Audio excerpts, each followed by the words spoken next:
Lorsque vous avez du riz dans votre cuisine, vous pouvez le cuisiner de mille et une façons, avec du poisson et des légumes au four pour les amateurs de la cuisine espagnole,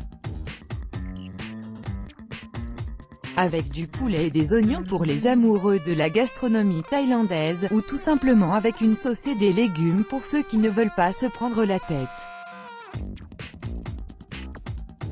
Mais avouez que malgré toute la créativité culinaire dont vous faites preuve, vous n'avez jamais pensé à préparer du riz aux souris. Découvrez le témoignage choquant de cet homme qui a trouvé une souris dans son paquet de riz précuit. Les conditions de production des aliments industriels est un sujet qui a toujours fait l'objet d'une réelle controverse dans les rangs des professionnels de la santé.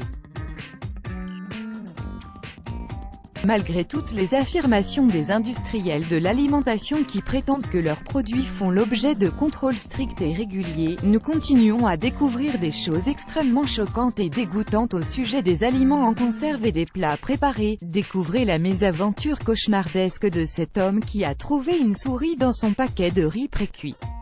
Le riz à la souris, un plat signature de la marque Lidl. Il y a quelques semaines, un article viral publié sur Twitter par un internaute britannique a fait le tour de la toile. Dans son tweet, ce dernier a posté la photo d'une souris morte au milieu d'un paquet de riz de la marque Lidl accompagné du commentaire suivant, @Lidl, je me demande si vous pouviez m'expliquer comment cette souris s'est retrouvée dans mon paquet de riz. Maintenant, ma maison sent la souris, et ma femme n'arrête pas de vomir. Quelques jours plus tard, l'administration de Lidl, le supermarché qui a vendu le paquet de riz précuit à l'homme en question, a posté un message d'excuse dans lequel elle explique que cet incident est très décevant, et que le produit en question ne respecte absolument pas les normes d'hygiène et de sécurité fixées par l'entreprise. Il faut également noter que cet incident n'est pas le seul en son genre, et qu'il existe des centaines d'histoires similaires à celle de cet homme britannique. Nous espérons que les industriels de l'alimentation multiplieront d'efforts afin de garantir la propreté de leurs produits, et que les gens seront plus vigilants quant au choix de leurs aliments.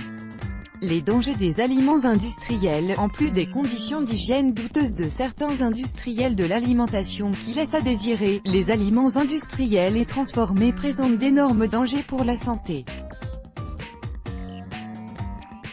Ces derniers peuvent causer toute une panoplie de maladies cardiovasculaires et digestives à cause de toutes les substances chimiques qu'ils contiennent, et risquent d'impacter très négativement le fonctionnement de notre organisme ainsi que le développement de nos enfants.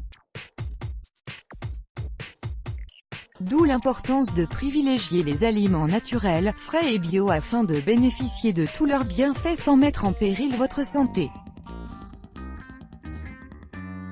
Rappelons que la première chose à faire lorsque vous constatez la présence d'un corps étranger dans un produit alimentaire lors de sa consommation est de contacter immédiatement un spécialiste de la santé. Ensuite, vous pouvez contacter l'une des associations de consommateurs agréées par les pouvoirs publics afin d'exposer votre problème et éviter que d'autres personnes subissent la même chose que vous. Voici quelques numéros à retenir. Association de défense, d'éducation et d'information du consommateur, ADEIC, 01 44 53 73 93. Union fédérale des consommateurs Que Choisir, 01 43 48 55 48. Association Léo Lagrange pour la défense des consommateurs, 01 53 09 00 09. Let's Block ADS, Why?